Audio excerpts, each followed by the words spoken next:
Guest BoroFanTV, beating Reading 2-1. I'm outside the navigation with AJT. AJT, did they play for the badge today? Yeah, man, of course they played for the badge today. It was an unbelievable performance. The only thing I want to say that was maybe negative is the last 20 minutes. Obviously the substitution, bringing Adam Clayton on. Boro seemed to sit back, and that's when they got the goal. And we kind of made it hard for ourselves towards the end, but personally, I thought, you know, overall, Boro really bounced back from Saturday's performance, because I mean, obviously Norwich away on Saturday was ridiculously bad. Do you know what I mean? It was terrible, but you know, Boro turned up today. Boro brought it, and that's all we asked as the fans. You know what I mean? Let's kick on now. Let's kick on into Cardiff and keep this sort of level performance going, because the first half I thought we absolutely battered Reading. Towards the end of the first half, you knew the goal was going to come, and obviously at the time of Traore. Did you honestly feel the goal was going to come? In the first half? Yeah, honest, I swear down, yeah. I mean, about 38 minutes I was looking at the clock thinking, right, do I go outside now or do I wait a little bit? You know what I mean? Well, obviously go down to the concourse and at half time go outside. But I thought, do you know what, I'll wait here. And then someone behind me, obviously Jacob said to me, oh, Boro are going to score in a minute. I said, I know, I can feel this. And then literally, just as I took one step to the right to make it on my row, it went straight in the back of the net, you know what I mean? So it's a fantastic hit. And I mean, obviously celebration ran up straight to Tony Pulis, you know what I mean? It shows you how much he loves him and how much time he's got from him as a manager, you know what I mean? He's obviously put his arm, obviously Tony Pulis obviously put his arm around Traore's shoulder, you know what I mean, and just sort of give him that confidence that he needs, you know what I mean. He's obviously told him to have a shot, because when he gets to the field, no one else is up there with him. So, you know, don't hold up the ball, just shoot as hard as you can. He did. Then obviously second goal as well was an absolute rocket in the second half, and you know what I mean, topped off a great performance by him. I just wish that he would have got the penalty, because the man that took the penalty is Belonga. Me and him used to have a great relationship. We don't have that relationship no more, because that penalty today, I don't know if he was playing rugby or what, man, but that ball's still going over to North Korea. Do you know what I mean? It was I don't know whereabouts he was aiming it at, but it's an overall fantastic performance. Like you say, the Brit we had earlier on in the season, how's Tony Pulis going to find it again? How's he going to find the recipe for Brit to get amongst the goals again? Yeah, I mean, it all comes from confidence, I suppose, doesn't it? But I mean, he's obviously dropped him for a reason and brought Gusted in now. You know, we've seen his press conference yesterday that he obviously said about Gusted and how much he likes him now. Really, why isn't Belonga getting that same sort of treatment? It's all because of, obviously behind closed doors to his fans. All you can hope for is that Belonga obviously puts a shift in training, because he obviously isn't doing that if he isn't getting the start. A £15 million striker who's only scored 12 goals all season and hasn't scored since November.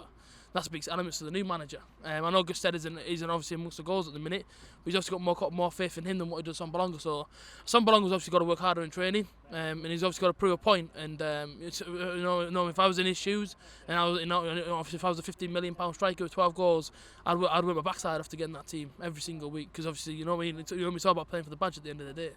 Two T-siders today: Ben Gibson, Stewie Downing. Both put a good shift in today, JC. Yeah, the whole team did. Everyone did, apart from one player, and that's Patrick Bamford. You know, everybody else I thought fantastic, but for some reason Bamford, I don't know what the hell he's doing. When Patrick Bamford re-signed, I put it all over social media. I was in love with him. I was in love at the end of my sentences because Patrick Bamford re-signed for Middlesbrough. But you know what I mean? I don't know what's wrong with him at the minute. I don't know if it's his pace, because you know what I mean. In that game there, those balls were dropping to him, and all the defenders were doing was touching him. He was getting knocked off the ball easy. He wasn't running to it. And I was thinking to myself, when Boro first had Patrick Bamford, he was a kid, and Patrick Bamford was hungry, and he was, and he obviously had that pace in him. Now that he's matured, and gone away, he's come back and he isn't the same player again. And you know what I mean. If you play him out on the wing, he's in his position either. He is not a right mid. I don't know why on earth to play him out. Why? Because he isn't comfortable in that position. You can see he isn't comfortable in that position. You only have to look at it this afternoon to see how uncomfortable he is. Put him up top, or put him up front alongside Gusted, and see what they can do. You know what I mean? Obviously, if Gusted's winning the knockdowns, let Bamford run onto it. Like I say, obviously, I hope Patrick Bamford's performances do improve, because I am really keen. I was a really big fan of him, but for some reason, something's going wrong with him, and I don't know what it is. We leave early to set up for the interviews, AJT. I can't believe Reading scored today. It's because of the substitution. You know what I mean? Brings on Adam Clayton, and suddenly then Boro go defensive. And I think to myself, just go for it. You know what I mean? Get some more goals, because at the end of the day, it's all about goal difference. Come the end of the season, if we don't go because of one goal, we could blame it on this game, because Reading were appalling today, and that's no disrespect to Reading at all. But Reading brought nothing today, apart from that substitution that we made, and then it fell to the edge of the box and he put it straight in the bottom corner. And to be honest with you, he went through every single Boro player, which was obviously ridiculous defending. But the main thing is that Boro got the 3 points, but it is true, you know what I mean?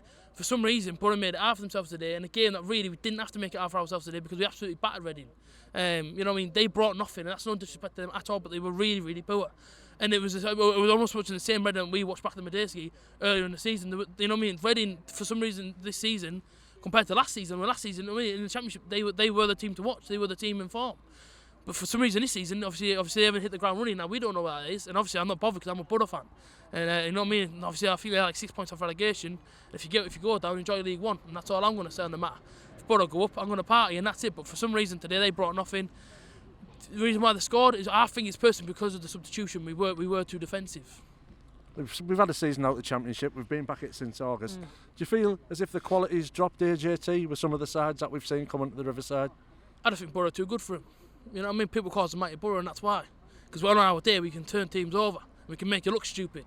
You know, I didn't know today. I didn't know if I was watching Boro or Barcelona. For the truth be told. Were we that good? Oh mate, trust me, man. I thought David Traore was bloody Lionel Messi. I didn't know who the hell I was watching. Do you know what I mean? Boro were fantastic today, apart from the substitution and obviously when we conceded. But the main thing is we got 3 points, and now I think Boro are like 2 or 3 points off the top 6, and that's where we need to be. But listen, if we go to Wembley and we win it, this camera's going to be exploding, man. Because I'm going to go off mad if we win at Wembley. Trust me when I say it. But let's keep our feet on the ground. Let's all enjoy nice warm Parmos tonight. Enjoy some nice beers, which I've got next to me, but I won't drink on camera. But you know what I mean? Let's just go home tonight. Everyone buy a scarf, keep warm for December, you know, BoroFanTV. And everyone just enjoy the evening because Boro have won. It's a great week, it's a great weekend, and everyone can be happy. AJT.